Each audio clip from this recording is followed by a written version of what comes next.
हाँ के दर्शक बंधु ए होछि सही मुख्य चिकित्सालय विगत बीजेडी सरकार समय जिला मुख्य चिकित्सालय परिसर में साधारण लोकों सेवा देवा ना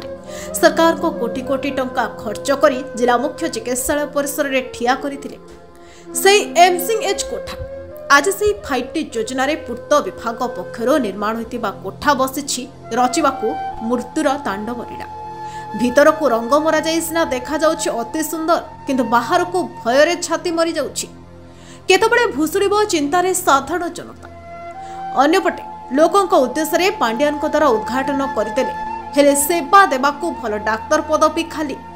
वर्तमान सरकार बदलिबा पर गोटेपटे जगतसिंहपुर विधायक जिला मुख्य चिकित्सालय कायाकल्प बदलाइबाकू नहीं विधानसभा ठारू मुख्यमंत्री दफ्तर पर्यंत अभियोग कर चली किभली भाबे रोगी माने भल चिकित्सा पाइबे दिन राति भल सेवा पाइबे दिन राति एक कर चली एवं किभली डाक्तर पदवी पूरण होगा सहित किभली जिला मुख्य चिकित्सालय रोगी मानक सुविधार चिकित्सा पाई आधुनिक जंत्रपाति लागिबा पाई चेष्टा उद्यम जारी रखिछन्ति अन्यपटे निर्माण होइतिबा 5T योजना रे कोटी कोटी टंकार कोठा भुसुड़ी जिबाने भयभीत हेलेनी चिकित्सा पाई आसितिबा शताधिक रोगी जहाको नै विधायक अमरेंद्र दास खबर जिला मुख्य चिकित्सालय आरकेएस बैठक में जोग देबाको आसितिबा समय एमसीएच कोठार अवस्था देखि तुरंत राज्य सरकार विभाग को जणाइबा सहित पूर्त विभाग मुख्य चिकित्सा अधिकारी को यहाँ उपरे तुरंत पदक्षेप नेबाको निर्देश देथिले हेले आज पर्यंत से भंगा तदरा कोठारे चली चिकित्सा हजार हजार संख्यार रोगी सेवा अन्यपटे शताधिक रोगी और कर्मचारी मनरे घारी एमसीएच कोठा भुशुड़ी पड़ो कि एथिपाई जिला चिकित्सा अधिकारी पूर्त विभाग को बारंबार लेटर कला परे पूर्त विभाग कुंभकर्ण निद्रा भांगु नथिबा बेले अन्यपटे चिकित्सा अधिकारी नीरव दष्टा एठी प्रश्न उठे जदि एमसीएच कोठा भुशुड़ी पड़े कौन से रोगी किंबा रोगीर सहयोगी नचेत कौन से कर्मचारी किसी असुविधा व अघटन हुए से दायी किए तेज साधारण जनता कौन एमसीएच कोठा को नहीं कौन कहते ए न्यूज प्रसारण पर एमसीएच कोठार पुनरुद्धार होता देखा बाकी रहा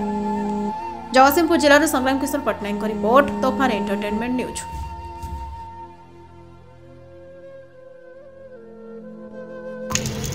देखो 5 वर्ष पूरी नहीं 5T होता बिल्डिंग भुसुड़ा बसला प्लास्टर को बढ़िया है कौन है देखो 5 वर्ष भी पूरी नहीं आम पैसा रही ना क्या पैसा रही कौन तुरंत कौन व्यवस्था करते एक्शन नहीं कौन 5,000 हजार लोक आ भर अच्छा जदि भुसुड़ी गला सरकार दायी हे कि जिते शीघ्र तुरंत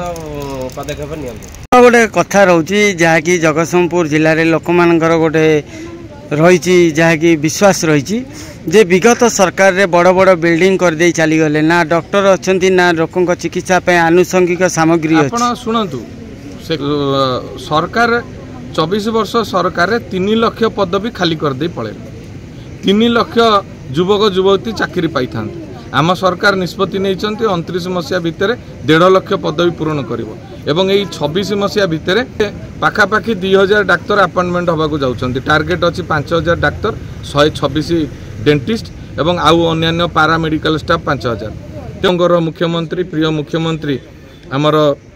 मोहन माझी महोदय को मु कृतज्ञता ज्ञापन करुचे से दिन राति परिश्रम करछन्ति लोकंग पय तेणु स्वास्थ्य शिक्षा गमनागमन निजुक्ति ये सबुथरे व्यापक परिवर्तन होउचे एवं आगामी दिन में तो विभिन्न प्रिंट मीडिया और गणमाध्यम बाजुची जगतसिंहपुर जिला मुख्य चिकित्सालय देखिबो नवकलवर आउ बदलिबो ढांचा निश्चित बदलिबो केमती कौन बदलिबो एपन तो देखा जगतसिंहपुर नुआ मेडिकल प्रतिष्ठा होगा जाउची जगतसिंहपुर जहाँ जी दुर्नीति कर आपड़ देखिए जो गोटे डीएचएच रे नुआ बिल्डिंग टे हाथ मारे फाड़ फाड़ होकर गली पड़ुची आपणकर कौन कांथरू प्लास्टर तेणु कौ भाया कम होता तेणु कार्यानुष्ठान निश्चित हम ये सरकार एति जानतु केते जंत्री ठिकादार केते घर सीज है कोटी कोटी टंका बाहर घर ये कहार पैसा ये जनसाधारण गरीब खटिकिया लोकंर टिकस पैसा तेणु गरीब लोक पैसा आउ लुटिया को दि जावन आम CSR फंड बर्तमान पाखापाखि 1,72 लाख टंका सांक्शन आहरी बढ़ा बर्तमान DHH रे 2 कोटी ऊर्ध्व टंकार सामग्री से किणिकी देवे एठिक पैसा आसबना आम जहाँ इक्विपमेंट्स देचु से किणिकी देवे मु मना करी कौन अर्थ एठिक देवे ना सीधा से आम कौ ब्रांडर कौन लिखिकी देदेचु से परचेज करके आमको देवे आपर CSC PSC मानक देवे यहाँ JSW दौर। ଲୋକମାନଙ୍କର ଆଶୀର୍ବାଦ ମିଳୁଛି କାମ କରିବାକୁ ମୋତେ ଆଗ୍ରହ ଉତ୍ସାହ ବଢ଼ୁଛି। ତେଣୁ ଯେପର୍ଯ୍ୟନ୍ତ ଲୋକମାନଙ୍କର ଆଶୀର୍ବାଦ, କାରଣ ସାଧାରଣ ପରିବାରରୁ ମୁଁ ଆସିଛି, ଗରିବ ସାଧାରଣ ଖଟିକିଆ ଲୋକ ମୋତେ ଏ ଜାଗାରେ ଆଣି ଠିଆ କରାଇଛନ୍ତି। ମୋର ଗୋଟେ ଉଦ୍ଦେଶ୍ୟ ଆମ ଅଞ୍ଚଳର ଉନ୍ନତି ପ୍ରଗତି। ଜଗନ୍ନାଥ ଦାସ, ଭାରତୀୟ ଜନତା ପାର୍ଟିର ଜିଲ୍ଲା ସାଧାରଣ ସମ୍ପାଦକ ଅଛି। ମୋର ଝିଆରୀର ଟିକେ ହିମୋଗ୍ଲୋବିନ୍ ସର୍ଟେଜ୍ ଥିଲା, ସେଥିପାଇଁ 3 ଦିନ ହେଲାଣି ମୁଁ ସେଠି ମୋ ଝିଅକୁ ଆଡ଼ମିସନ୍ କରାଇଛି। ଜଗତସିଂହପୁରରେ 2 ବର୍ଷ ହେବ ଯେଉଁ ନୂଆ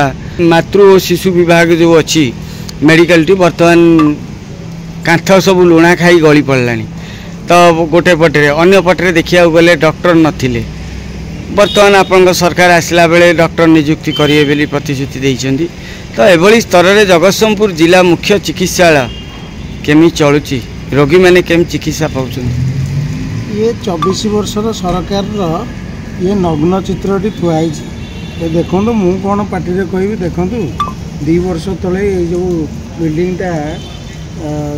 उद्घाटन होती देखला बेलू छाड़ा पड़ा पड़ा कि केतबले ये बिल्डिंग भुशुड़ ता ठीक ना। ये जे कॉन्ट्रैक्टर काम कर निम्नमानर काम, ये विगत सरकार काम, ये आर नग्न चित्र ये देखु। आउ जो कथा कहले जे डाक्तर आमर सरकार डाक्तर शीघ्र अपॉइंटमेंट पाइबे, आउ रोगी माने भल चिकित्सा पाउछन्ती भी एबे,